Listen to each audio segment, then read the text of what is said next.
Hola, tengo una pregunta rápida. Supongamos que tienes dos coches que pesan básicamente lo mismo, ambos tienen prácticamente los mismos neumáticos.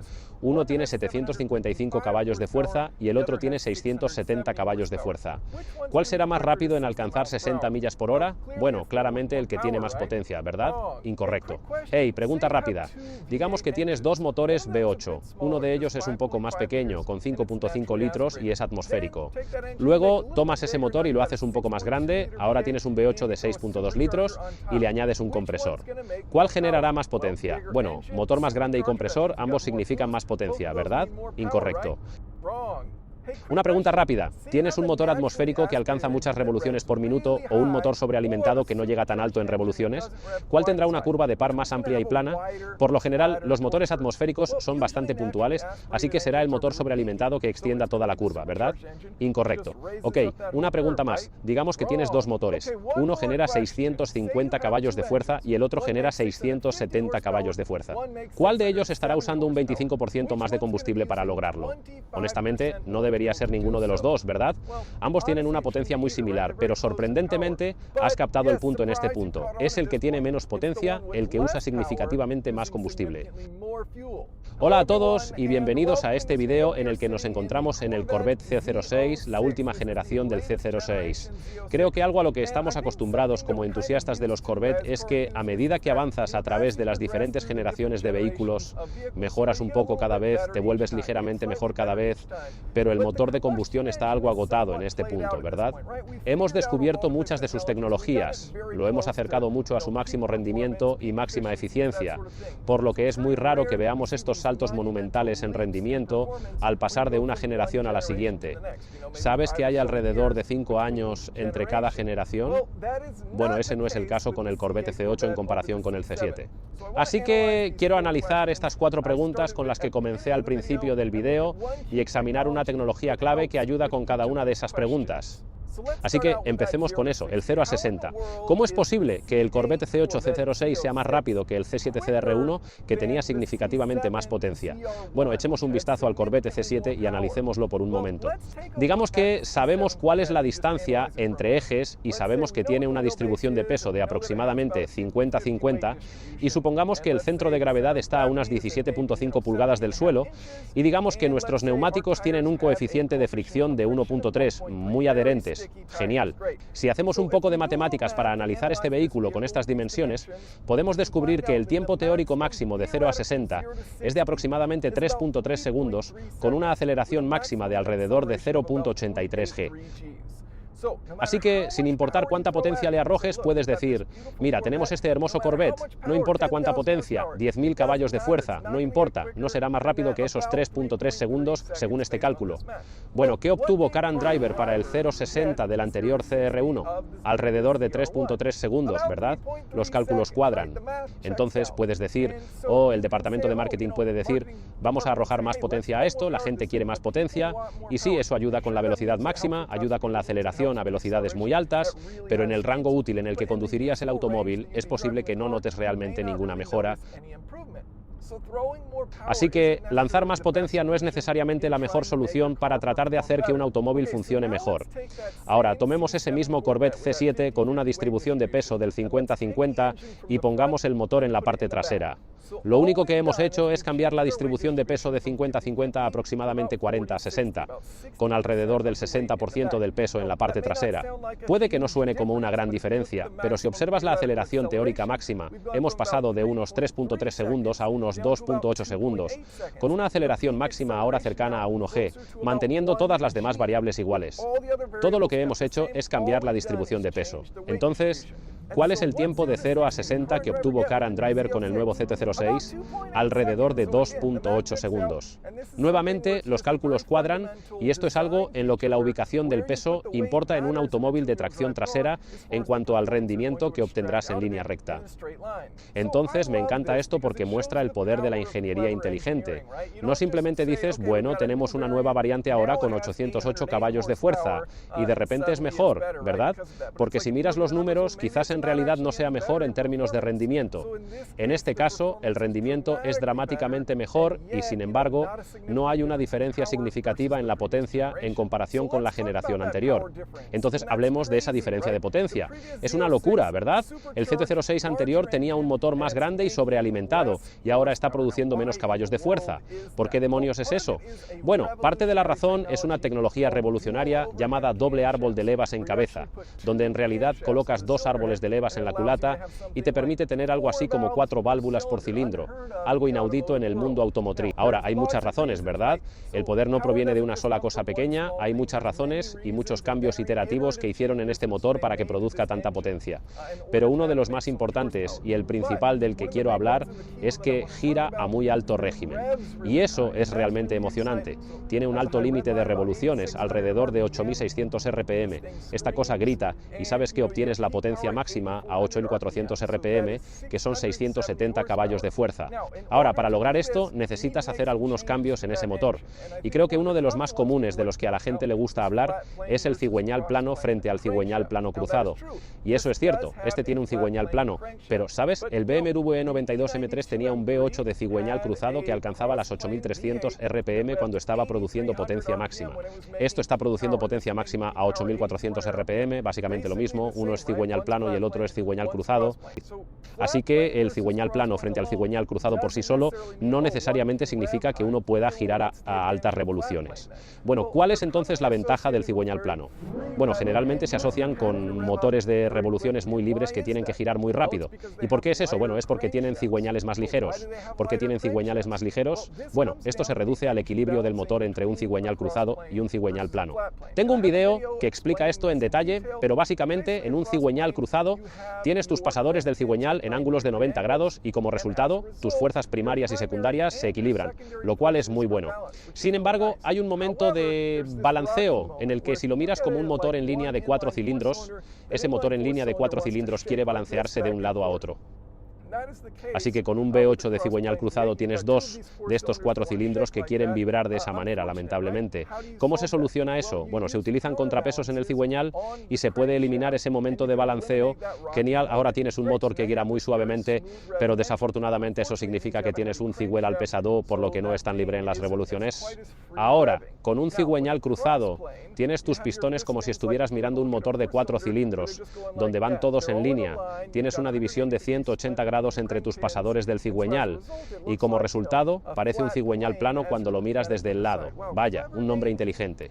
Y como resultado de esto, tus fuerzas primarias están equilibradas, sí, pero tus fuerzas secundarias no lo están. Y lamentablemente estas cosas tiemblan, pero debido a que las fuerzas primarias están equilibradas y ese momento de balanceo está equilibrado porque los cilindros exteriores suben, mientras que los interiores bajan y viceversa, eso significa que no tienes ese momento de balanceo, por lo que no tienes que usar contrapesos masivos para equilibrarlo y como resultado tienes un cigüeñal muy ligero. Y nuevamente, ¿no? Eso significa un motor muy libre y enérgico, le das un poco de gas y revoluciona rápidamente. Pero esto no explica por qué es un motor de alta revolución, ¿verdad? Entonces, ¿cómo obtienes un motor de alta revolución? Bueno, si quieres un motor de alta revolución, necesitas que las velocidades del pistón estén bajo control en cierto punto. Las cosas simplemente se desmoronan, los materiales no pueden manejarlo. Por lo tanto, debes reducir las velocidades de tu pistón. ¿Cómo haces esto? Reduces tu carrera, por lo que es un motor de carrera corta con una camisa ancha. Esto es fantástico para motores de alta revolución porque significa que tienes mucho espacio para las válvulas de admisión.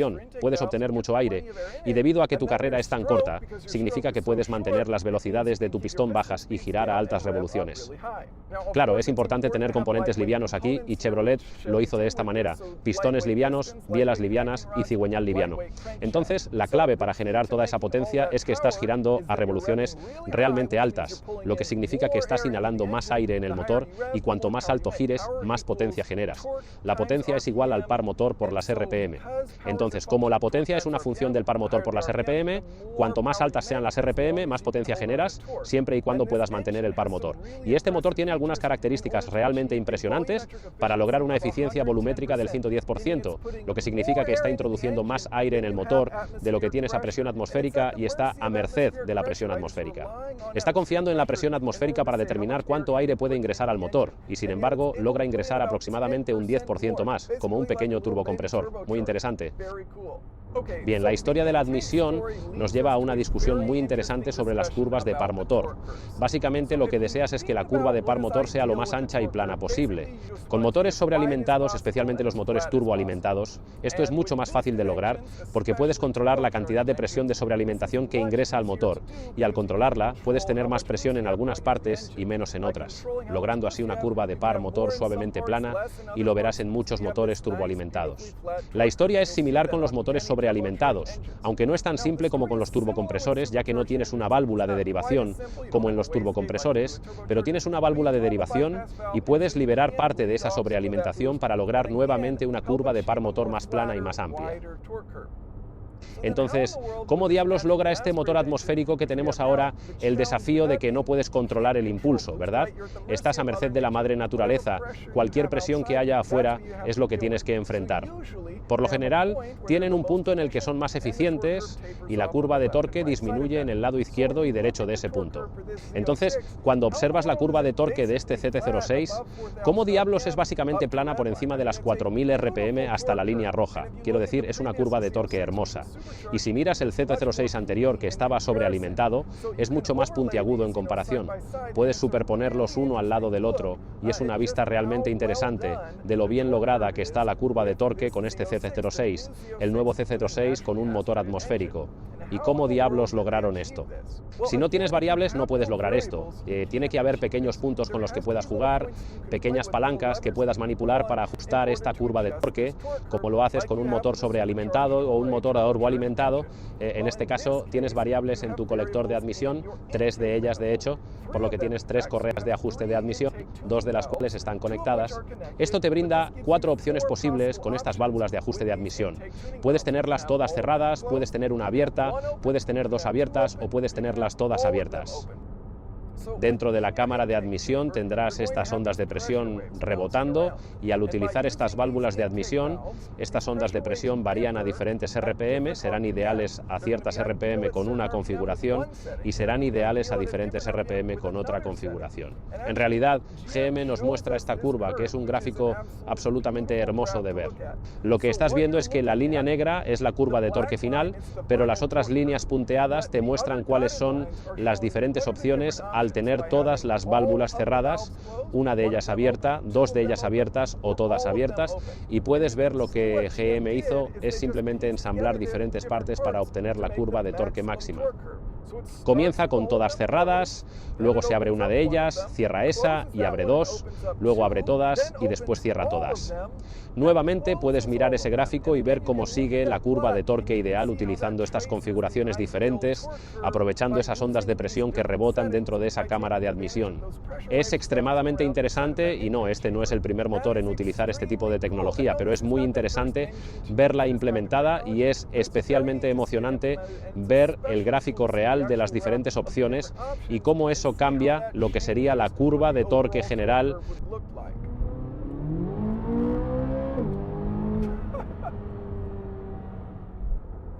Ok, pasemos a la historia de la eficiencia. Entonces, ¿cómo está logrando este motor generar más potencia con un 20% menos de combustible? Hay muchas pequeñas mejoras iterativas y lo que voy a destacar no es el elemento clave, pero es muy interesante y vale la pena mencionarlo aquí. Si no te importa la economía de combustible, no importa. Este vehículo no tiene un gran rendimiento de combustible, pero la eficiencia siempre es importante porque cuanto más eficiente sea tu motor, más potencia generará. Eso es críticamente importante y nuevamente Chevrolet proporciona un gráfico muy interesante y puedes ver la tasa de flujo de combustible para el motor anterior en comparación con el motor actual y puedes ver que cuando alcanzas la potencia máxima, este está utilizando aproximadamente un 20% menos de combustible y está generando más potencia. Es simplemente asombroso. Sí, tienes relaciones de compresión más altas, árboles de levas en cabeza dobles, no tienes pérdidas parásitas de cosas como el sobrealimentador. Hay muchas razones por las cuales este es un motor más eficiente, pero la que quiero destacar y lo que es realmente interesante de este motor es la estrategia de aceite. Tu sistema de aceite tiene un total de 7 bombas, 6 son bombas de scavenging y una es una bomba de suministro. Hay 4 bombas de scavenging, una para cada par de cilindros, luego tienes una en la parte delantera del motor, una en la parte trasera del motor y luego la bomba de suministro. Lo que es realmente interesante acerca de estas bombas de scavenging es que pueden crear un vacío dentro de la cámara de aceite. Estas cámaras de aceite dentro del cárter son básicamente circulares y tienen compartimentos sellados. Estas áreas circulares permiten que se genere una especie de acción centrífuga donde se expulsa el aceite y luego estas bombas de scavenging lo extraen constantemente y funcionan con un vacío de hasta 75 kilopascales. Entonces tienes un vacío muy alto que se genera desde dentro de esta cámara. ¿Qué significa esto? Bueno, donde tu cigüeñal está girando, debido a que lo hace en un vacío de aire menos denso, tiene menos resistencia aerodinámica. Además, por supuesto, es un sistema en seco, por lo que no hay movimiento en un charco de aceite, lo que también te ahorra energía. Pero además, estas son cámaras selladas y este sistema, cada par de cilindros, tiene su propia cámara sellada que está separada de las demás. Como resultado, cada una tiene su propio recolector de aceite. Pero un gran beneficio de esto es que, a medida que tus pistones suben y bajan, por supuesto, están moviendo el aire y subiendo y bajando ese cigüeñal con un motor V8 normal. Bueno, con estos motores actúa mucho más como un resorte de aire, porque cuando un pistón baja, el otro sube, por lo que simplemente estás moviendo ese aire de un lado a otro en esa única cámara con solo dos pistones, en lugar de arriba y abajo a lo largo de toda la longitud de ese cigüeñal y creando todo este aire turbulento y, por lo tanto, generando más pérdidas dentro del cárter mismo.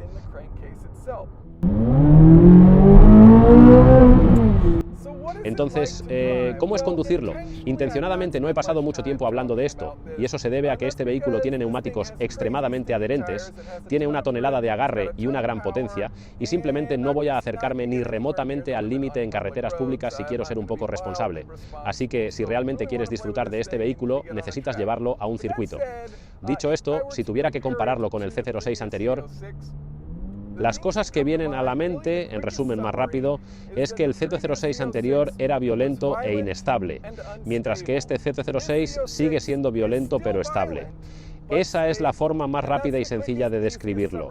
Puedes usar la potencia de este vehículo y no se siente inseguro cuando pisas el acelerador. Está muy bien controlado y simplemente va. Incluso si estás a baja velocidad en primera o segunda marcha, realmente transmite la potencia de manera efectiva, lo cual es impresionante porque el modelo anterior simplemente se deslizaba por todas partes y no podía manejar la potencia que tenía, a pesar de tener un poco menos que este.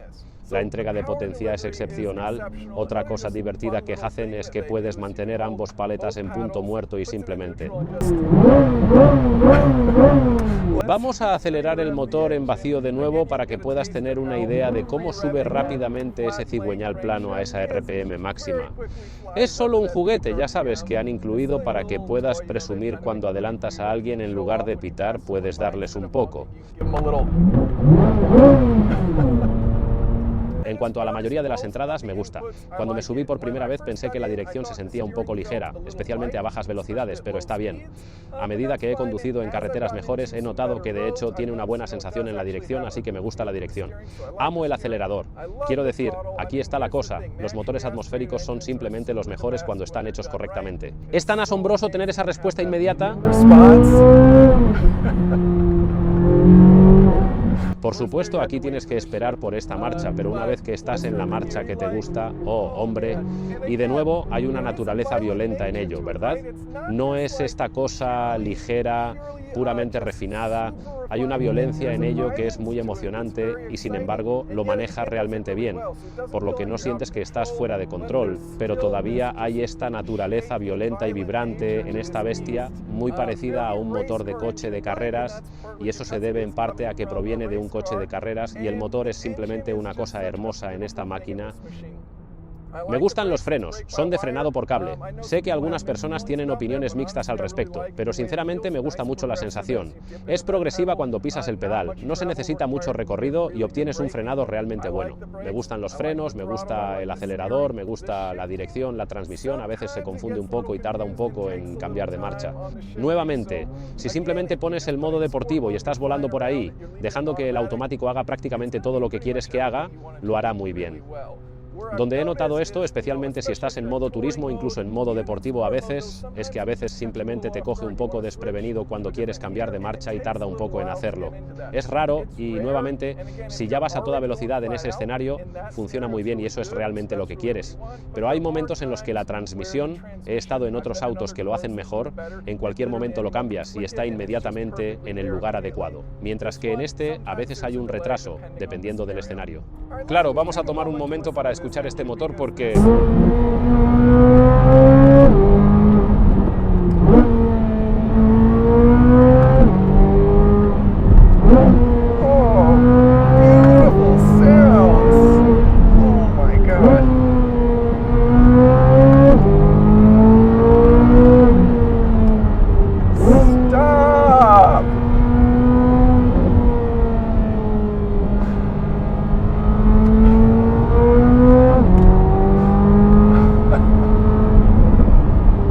Está bien, me quedo con mi resumen de violento pero estable. Este vehículo transmite la potencia de manera tan eficaz y es tan divertido de conducir. Me encantaría llevar este vehículo a un circuito y explorar sus límites realmente, pero honestamente transmite la potencia de manera tan eficaz y suena tan bien al hacerlo. He disfrutado mucho conduciendo este vehículo.